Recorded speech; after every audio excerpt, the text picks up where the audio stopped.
Halo teman-teman, perkenalkan nama saya Claudia Angelia Kubun, mahasiswa dari Universitas Kristen Indonesia Maluku, Fakultas Kesehatan, Program Studi Keperawatan.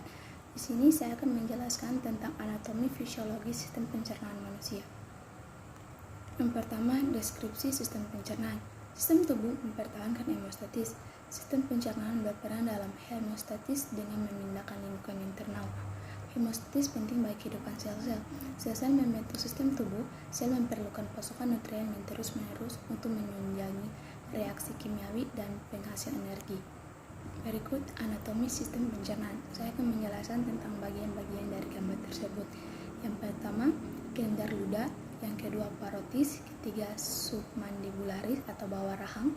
Keempat, sublingualis atau bawah lidah. 5, rongga mulut. 6, amandel. 7 lidah, 8 esofagus, 9 pankreas, 10 lambung, 11 saluran pankreas, 12 hati, 13 kantung empedu, 14 duodenum, 15 saluran empedu, 16 kolon, 17 kolon transversum, 18 kolon ascendens, 19 kolon descendens, 20 ileum, 21 sekul, 22 appendix atau umbai cacing, 23 rektum atau poros khusus, dan yang terakhir anus. Berikut fisiologi sistem pencernaan. Fungsi utama sistem ini adalah menyediakan makanan, air, dan elektrolit, bagian tubuh dan nutrien yang dicerna sehingga siap diabsorpsi. Pencernaan berlangsung secara mekanik dan kimiawi dan meliputi proses-proses berikut.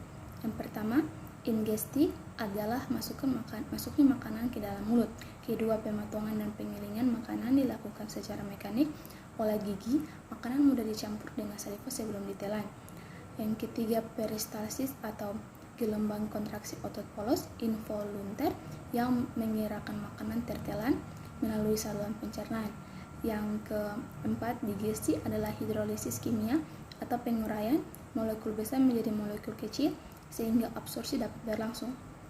Yang kelima, absorpsi adalah pengerakan produk akhir pencernaan dari lumen saluran pencernaan ke dalam digesti atau defekasi adalah proses eliminasi zat-zat yang tidak tercerna, juga bakteri dalam bentuk fases dan saluran pencernaan. Gambaran anatomi umum saluran pencernaan. Dinding saluran tersusun dari 4 lapisan jaringan ke arah luar. Komponen lapisan pada setiap regia bervariasi sesuai fungsi regia. Yang pertama, mukosa atau membran mukosa terbagi menjadi 3, yaitu epitelium, lamina, muscularis mucosa. Yang kedua, submukosa. Yang ketiga, muscularis extema terbagi menjadi 2, yaitu muscularis extema dan plexus Ebert atau plexus mesenteric. Keempat, serosa atau adventitia. Peritoneum, mesenterium, dan omentum abdominopelvis adalah membran serosa terbesar dalam tubuh yang terbagi menjadi 4, yaitu peritoneum parietal, peritoneum visceral, rongga peritoneal, mesenterial, dan omentum. Berikut rongga oral dan faring. Rongga mulut terdiri dari pipi dan bibir, mengandung otot-otot yang diperlukan dalam proses pengunyah dan berbicara. Di sebelah luar pipi dan bibir diselimuti oleh kulit, di sebelah dalam diselimuti oleh selaput lendir atau muskosa. Gigi sementara atau gigi susu mulai tumbuh pada 6-7 bulan dan lengkap pada umur 2,5 tahun. Jumlahnya 20 buah. Gigi tetap atau permanen tumbuh pada umur 6-18 tahun, jumlahnya 32 buah. Fungsi gigi seri memotong makanan, gigi taring memutuskan makanan yang keras dan liat, gigi geraham mengunyah makanan yang sudah dipotong-potong. Lidah, bagian lidah yang berperan dalam pengecap rasa makanan adalah papilia. Papilia atau bentuk dan sensori penerimaan rangsangan. Fungsi lidah membersihkan gigi serta rongga mulut antara pipi dan gigi, mencampur makanan dengan ludah, berbicara, mengecap asin, manis, dan pahit, merasakan dingin dan panas. Berikut kelenjar ludah terbagi menjadi 3 bagian, yaitu kelenjar parotis, kelenjar sublingualis, dan kelenjar submandibularis. Faring saya juga disebut sebagai tenggorokan bagian atas manusia. Faring ini bentuknya seperti tabung yang letaknya di belakang rongga hidung. Fungsi dari faring ini adalah sebagai penyalur. Jadi udara yang masuk ke tubuh disalurkan oleh faring ke trakea. Selanjutnya, esofagus. Esofagus adalah tumbang muskular, panjangnya sekitar 9-10 inci atau 25 cm, yang berdiameter 1 inci atau 2,54 cm. Esofagus berawal dari area laryngofaring melewati diafragma dan hiatus esofagus atau lubang pada area sekitar vertebratoraks ke-10 dan melengkung ke arah lambung. Fungsi esofagus adalah mengerakkan makanan dari faring ke lambung melalui gerak peristalsis. Mukosa esofagus memproduksi sejumlah besar mukus untuk melumasi dan melindungi esofagus. Esofagus tidak memproduksi enzim pencernaan. Berikut lambung. Lambung adalah organ berbentuk jet terletak pada bagian superior kiri rongga abdomen di bawah diafragma saluran. Semua bagian kecuali sebagian kecil terletak pada bagian kiri garis tengah ukuran dan bentuknya bervariasi dan satu individu ke individu lain. Regia lambung terdiri dari bagian jantung, fundus, badan organ, dan bagian pilorus.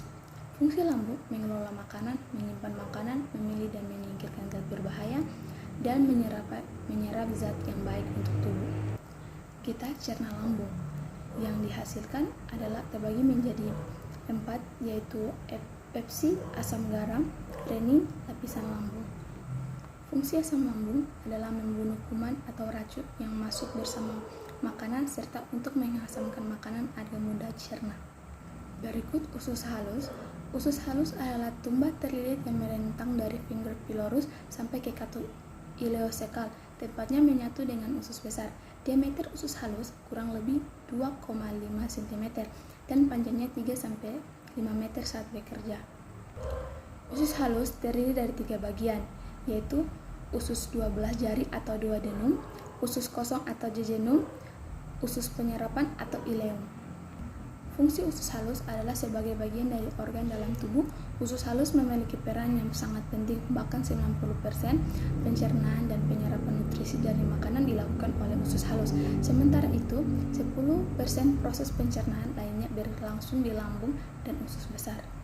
Selanjutnya, pankreas. Pankreas adalah organ kelenjar yang memanjang pada dinding posterior abdomen, tempat di belakang lambung yang memiliki beberapa fungsi dalam sistem pencernaan. Pankreas dikelilingi oleh hati, limpa, kantung empedu, dan usus kecil. Separuh pankreas berada di antara limpa dan lambung, sedangkan bagian lainnya yang disebut kepala terhubung dengan bagian utama usus kecil, yaitu duodenum atau usus 12 jari. Fungsi pankreas layaknya endokrin melepaskan beberapa hormon penting bagi tubuh yang mengalir dalam darah, somatostatin, insulin, glukagon, dan pankreatik polipeptide. Pankreas merupakan salah satu organ di dalam sistem pencernaan yang bertugas melakukan sekresi pada enzim atau getah usus agar dapat menghancurkan makanan. Enzim-enzim pankreas terbagi menjadi 3, yaitu pankreatik alfa amilase, lipase, dan enzim proteolitik. Berikut empedu, terdiri dari kantung empedu dan saluran yang terhubung dengan kantung empedu. Terletak di dalam rongga perut sebelah kanan, tempat di antara bagian bawah lobus kanan dan lobus quadratus. Liver, kantung memiliki penyimpanan sebesar 30-50 ml. Dari tampak depan bagian atas, kantung empedu tertutup oleh liver. 3 bagian utama empedu, yaitu fundus, badan, leher. Fungsi cairan empedu yaitu membantu kerja enzim, mengumpulkan lemak untuk dicerna, membantu fungsi enzim lipase, dan membunuh bakteri merugikan. Berikutnya hati. Hati merupakan salah satu organ yang perannya sangat vital dalam tubuh manusia. Organ yang sering disebut liver ini merupakan organ terbesar di dalam tubuh. Organ yang berwarna coklat ini memiliki berat sekitar 1, kg. Hati terletak di rongga perut kanan bagian atas, tepat di bawah rusuk, yaitu bagian kanan dan kiri lobus. Dan kanan hati merupakan bagian terbesar yang ukurannya 5-6 kali lebih besar daripada lobus kiri. Fungsi hati yaitu menghancurkan sel darah merah yang sudah lama membersihkan darah, memproduksi protein, metabolisin protein, penyimpanan nutrisi, memproduksi cairan empedu dan energi, dan memproduksi kolesterol dan hormon. Bagian-bagian lobus kanan hati yaitu lobus kanan, lobus caudatus, dan lobus quadrat. Berikutnya kantung empedu. Kantung empedu adalah kantung muskular hijau menyerupai pir dengan panjang 10 cm. Organ ini terletak dilekukan di bawah lobus kanan hati. Kapasitas total kantung empedu kurang lebih 30-60. Fungsi kantung empedu yaitu kantung empedu menyimpan cairan empedu yang secara terus-menerus diskresikan oleh sel-sel sampai diperlukan dalam duodenum di antara waktu makan. Sphincter Oddi menutup dan cairan empedu mengalir ke dalam kantung empedu yang rileks. Pelepasan cairan ini dirangsang oleh CCK. Dan yang berikut usus besar. Usus besar adalah organ pencernaan yang mengelilingi saluran rongga perut. Organ yang disebut juga kolon memanjang dari sekum kantung yang menghubungkan ileum atau ujung usus kecil dengan kolon sampai ke anus. Fungsi usus besar yaitu menyerap air dan makanan, tempat tinggal bakteri E. coli, dan tempat fases. Usus besar terdiri dari cecum, kolon ascendens, kolon transversum, kolon descendens, kolon sigmoid, rectum, dan anus. Mungkin itu saja dari saya tentang anatomi fisiologi sistem pencernaan manusia. Sekian dan terima kasih.